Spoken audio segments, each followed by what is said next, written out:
परेशानियों की कि एक दो रात सब ठीक ठाक रहा। मुझे प्लेटफॉर्म पर कुछ भी अजीब भूतिया महसूस नहीं हुआ, तो मुझे लगा कि शायद वो सब मेरा वहम होगा और मैं उसे भूल गया। लेकिन एक रात जब मैं प्लेटफॉर्म की बेंच पर झपकी ले रहा था, उस दिन भी स्टेशन पर कोई पैसेंजर नहीं था, पार्किंग भी खाली पड़ी हुई थी। तभी मुझे पायलों की छन छन सुनाई दी। मैंने मुड़कर देखा, एक लाल साड़ी पहनी खूबसूरत औरत घूंघट ओढ़े प्लेटफॉर्म की तरफ बढ़ रही थी। उसका सिर्फ नाक के नीचे का चेहरा दिखाई पड़ रहा था। उसकी नाक तीखी थी और रंग गोरा था। वो प्लेटफॉर्म के कोने पर आकर खड़ी हो गई। मैं पीछे से उसे निहार रहा था। तभी दूसरे ट्रेन की हॉर्न की आवाज सुनाई देने लगी। वो औरत ट्रेन की तरफ देख रही थी। ट्रेन पास आ गई और प्लेटफॉर्म के पास आ गई। उसने प्लेटफॉर्म से ट्रैक पर छाल मारी और वो चलते ट्रेन के नीचे कुचल गई। मेरी चीख निकल गई। वो एक मालगाड़ी थी, इसलिए वो स्टेशन पर रुके बगैर वहां से तेजी से चली गई। मुझे कुछ भी समझ में नहीं आ रहा था। मैं प्लेटफॉर्म के कोने पर गया। ट्रैक पर उस औरत की कटी लाश पड़ी हुई थी। उसके कटे हुए शरीर के टुकड़े जैसे हाथ और पांव तड़प रहे थे। वो देख मेरे रोंगटे खड़े हो गए और मैं सुरेश की तरफ भागते हुए चला गया। सुरेश, जल्दी चल, एक औरत ट्रैक के नीचे कूद गई। वो ट्रैक पर मरी पड़ी है। क्या? औरत ने ट्रैक के नीचे छलांग लगाई? हाँ, लेकिन कब? अभी अभी वो ट्रेन के नीचे कूद गई। क्या बात कर रहा है? अभी कौन सी ट्रेन गुजरी है यहाँ से? क्या ये क्या बोल रहे हो? अभी अभी एक मालगाड़ी यहाँ से गुजरी। क्या तुमने उसे देखा नहीं? क्या बात कर रहे हो? आज कोई भी मालगाड़ी यहाँ से गुजरने वाली नहीं थी। ये सुन मेरे होश ही उड़ गए। तो फिर मैंने जो देखा वो क्या था? मैं मना नहीं बोला। क्या फिर से मुझे वहम तो नहीं हुआ?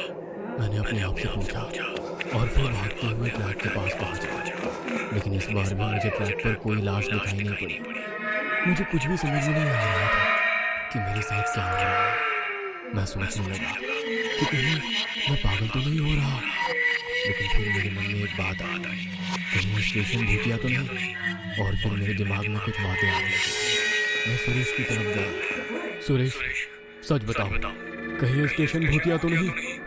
ये क्या बोल रहे हो? तुम सिर्फ इतना बताओ कि कहीं यहाँ कोई औरत ट्रेन के नीचे कूदकर मर तो नहीं गई थी ना? मैंने कहा। यह सुनकर सुरेश की आंखें बड़ी हो गई। नहीं तो वो झिझकते हुए बोला। इसका मतलब वो मुझसे कुछ तो छुपा रहा था। लेकिन मैं जानना चाहता था कि यहाँ कुछ ना कुछ गड़बड़ तो है, क्योंकि मैं पागल तो नहीं था, ना मुझे कुछ वहम हो रहे थे। इसका मतलब ये था कि मेरे साथ जो कुछ घटनाएं घट रही थी वो भूतिया ही थी। तभी मुझे पायलों की छन छन सुनाई दी। मैंने आवाज की तरफ देखा तो मैंने देखा कि दूर अंधेरे से वही लाल साड़ी वाली औरत हमारे पास चलते हुए आ रही थी। सुरेश, क्या वो तुम्हें औरत दिख रही है? मैंने सुरेश से पूछा और उसकी तरफ देखा तो सुरेश के पसीने छूट चुके थे। वो आंखें फाड़कर उस औरत को देख रहा था। नहीं तो वहाँ कुछ भी तो नहीं है। लेकिन मैं जानता था कि सुरेश झूठ बोल रहा है। उसे वो औरत दिखाई दे रही थी और शायद वो उसे जानता भी था, लेकिन मुझसे वो बात छुपा रहा था। लेकिन क्यों? मुझे कुछ भी समझ में नहीं आ रहा था। वो औरत हमसे कुछ ही दूरी पर थी। तभी उसने अपना पल्ला उठाया और उसका चेहरा देखते मेरे पैरों तले जमीन खिसक गई, क्योंकि उस औरत के नाक के ऊपर का पूरा चेहरा और सर कुचला हुआ था। उसकी आंखें, उसका चेहरा, उसका दिमाग और बाल सब एक दूसरे में उलझे हुए थे। जोर से चीखा और स्टेशन के बाहर दौड़ा। मैं तो पार्किंग में था जब मैंने दूर से एक बाइक पार्किंग में आती देखी। मैं उस बाइक के सामने जाकर खड़ा हो गया। बाइक पर एक आदमी और उसके पीछे एक औरत बैठी थी। और जब मैंने उस औरत को देखा तो मेरे रोंगटे खड़े हो गए, क्योंकि वह वही लाल साड़ी वाली पल्लू ओढ़े हुए औरत थी। लेकिन तुम तो अभी मर गई थी ना? मैं डरते हुए बोलने लगा। क्या बात कर रहे हो? वो पीछे बैठी औरत बोली। चुप कर, पराये मर्द से बात करती है तू?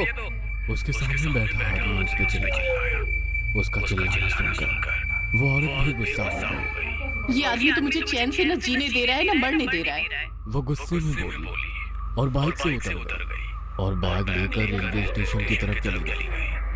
उस आदमी ने उसे रोकने के लिए कहा, लेकिन वो नहीं रुकी। यह देख वो गुस्सा हो गया और वो आदमी उसे गालियां देते हुए वहीं बाइक पार्क कर उसके पीछे गुस्से में भागा। मैं देखना चाहता था कि आखिर ये क्या हो रहा है। कुछ देर पहले वो तो औरत मेरे आंखों के सामने मर गई और फिर उसका भूत भी मुझे दिखा था, लेकिन अब वो जिंदा इंसान की तरह कैसे हो गई। इसीलिए मैं भी प्लेटफॉर्म पर पहुंच गया। वो दोनों प्लेटफॉर्म के कोने पर खड़े थे। तभी दूसरी ट्रेन की हॉर्न की आवाज आई। वो आदमी काफी डर गया था और उस औरत के सामने हाथ जोड़ रहा था। तभी उसने उस आदमी को रेलवे ट्रैक पर धकेला और चलती ट्रेन में उसे कुचल दिया। ये देख, मेरी आंखें फटी की फटी रह गई। वो मालगाड़ी उस आदमी को कुचल रही थी। तभी उस औरत ने मेरी तरफ देखा और मुस्कुराई। तभी एक हवा का झोंका आया और उसका पैर उसके सर से उड़ गया और फिर मुझे दिखाई दिया उसका कुचला हुआ आधा चेहरा और सर। इसका मतलब वो सच में भूत, प्रेत या फिर आत्मा थी। तभी मैंने देखा कि प्लेटफॉर्म की बाई तरफ से वो गला कटा हुआ छोटा बच्चा मेरी तरफ चलते हुए आ रहा था। दूसरी ओर से वो बूढ़ा सरकटा आदमी मेरी तरफ रोते हुए आ रहा था। तभी मालगाड़ी की सभी बोगियां वहां से चली और ट्रैक से उस औरत को जुड़ा हो गया और प्लेटफॉर्म पर चढ़ गया। वो सभी मरे हुए लोग मेरी तरफ बढ़ रहे थे। तभी मुझे सुरेश की याद आई। सुरेश! मैं चीखा और टिकट काउंटर पर चला गया। तो मैंने विंडो से देखा कि पूरे कमरे की दीवार पर खून की छींटें उड़ी हुई थी। मैंने कुर्सी देखी तो कुर्सी पर सुरेश की सरकटी लाश पड़ी थी। इसका मतलब उस आदमी ने उसे भी मार डाला था। शायद तभी जब मैं रेलवे स्टेशन से पार्किंग की तरफ भागा था, वो लोग मेरी तरफ बढ़ रहे थे। इसलिए मैं रेलवे स्टेशन से भागा और रास्ते से भागने लगा। तभी मुझे कहने की आवाज आने लगी। मैंने पीछे देखा तो एक सफेद घोड़े वाला टांगा मेरी तरफ ही आ रहा था। मैंने टांगे को रोकने के लिए हाथ किया और जब वो टांगा मेरे पास आया, मुझे दिखाई दिया कि उसमें एक आदमी बैठा था जिसके धड़ पर केवल खोपड़ी थी, बिना चमड़ी वाली खोपड़ी। उसके हाथ में एक मैशेटी था। वो देख मेरी सांसें तेज हो गई। वो टांगे वाला भी एक भूत था। वो मैशेटी लेकर मेरे ऊपर झपटा, लेकिन मैंने उसका हाथ पकड़ लिया और उसे धक्का मारकर मैंने उसके हाथ से मैशेटी छीन लिया और फिर मैंने उसकी खोपड़ी उसके धड़ से काट दिया। मैं गुस्सा हो गया था। जब उसने हलचल बंद की तब मैं शांत हो गया।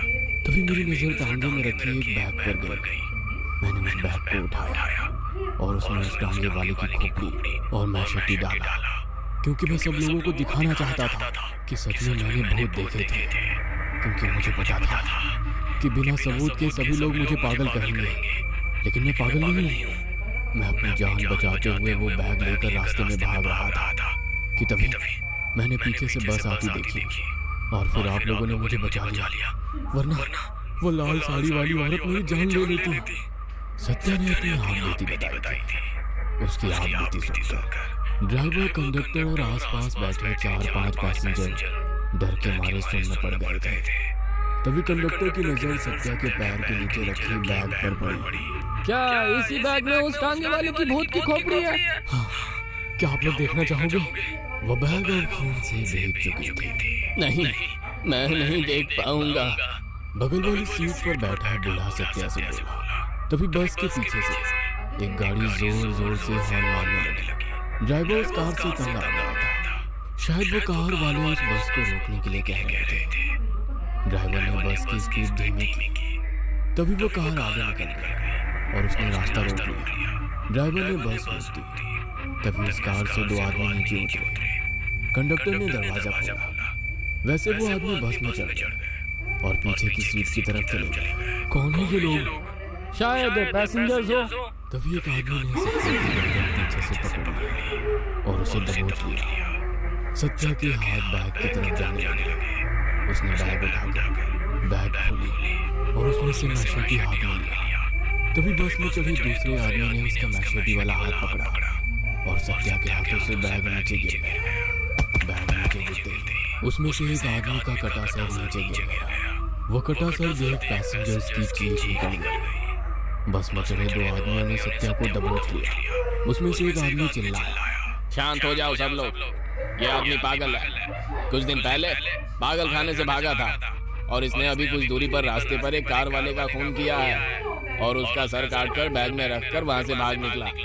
यह सुनकर ड्राइवर, कंडक्टर और बस में बैठे सभी पैसेंजर्स के होश उड़ गए। इसका मतलब सत्या क्या पागल था और वो टांगे वाले भूत को नहीं बल्कि एक कार ड्राइवर को मारकर उसका सर बैग में लेकर भाग रहा था। यह सुन सत्या पागलों की तरह चीखने लगा। पागल नहीं हूँ मैं, पागल नहीं हूँ मैं। वो लाल साड़ी वाली औरत सच में है, वो सच में है। उन लोगों ने सत्या को दबोच लिया था, जिसके बाद उन्होंने उसके हाथ पांव रस्सी से बांधकर उसे कार में बिठा दिया। लेकिन ड्राइवर और कंडक्टर को सत्या की पूरी कहानी सुननी थी कि असल में वो पागल कैसे हुआ और वो जिस रेलवे स्टेशन का किस्सा सुना रहा था उसका आखिर मामला क्या था। उन्होंने उन दो आदमियों को सत्या के बारे में पूछा। वो लोग पागलों के अस्पतालों में ब्रदर थे। उन्होंने बताना शुरू किया। ये पागल सत्या एक पहाड़ी रेलवे स्टेशन पर वॉचमैन का काम करता था। लोग कहते हैं कि वो स्टेशन भूतिया है। कुछ सालों पहले एक पति और पत्नी उस रेलवे स्टेशन पर आए थे। उन दोनों का स्टेशन पर झगड़ा हुआ और पति ने पत्नी को चलती ट्रेन के नीचे फेंक दिया।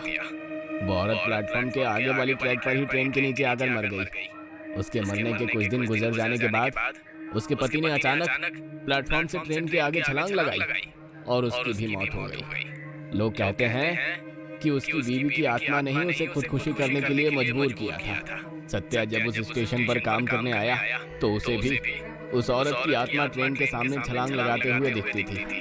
उसकी आत्मा उसे भी परेशान करने लगी थी और उसे ट्रेन के नीचे छलांग लगाने के लिए कहती थी।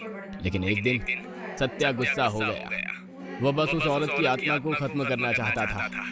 एक रात वो कुल्हाड़ी लेकर प्लेटफॉर्म पर आया और उसने पैसेंजर्स पर कुल्हाड़ी से वार करना शुरू कर दिया। बेंच पर लेटे एक बूढ़े आदमी का सर उसने धड़ से अलग कर दिया।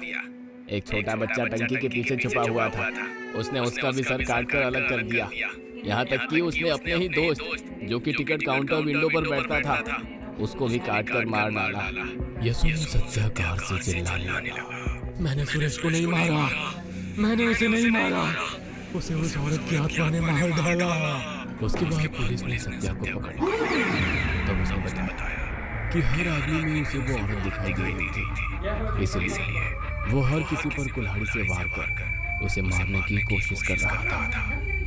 अदालत ने उसे पागल करार दिया। तब से वो पागलों के अस्पताल में ही था। अभी कुछ 4-5 दिन पहले वो वहां से भागा था। सत्या के बारे में सुनकर ड्राइवर और कंडक्टर का घसा सूख गया था, क्योंकि वो भी सत्या से बचे थे। भगवान का आशीर्वाद था, इसलिए सत्या को ड्राइवर और कंडक्टर में वो औरत नहीं दिखाई दी और वो दोनों जिंदा बच गए। सत्या अभी भी पागलों के अस्पताल में रहती है और उसे आज भी उस लाल साड़ी वाली औरत की आत्मा दिखाई देती है।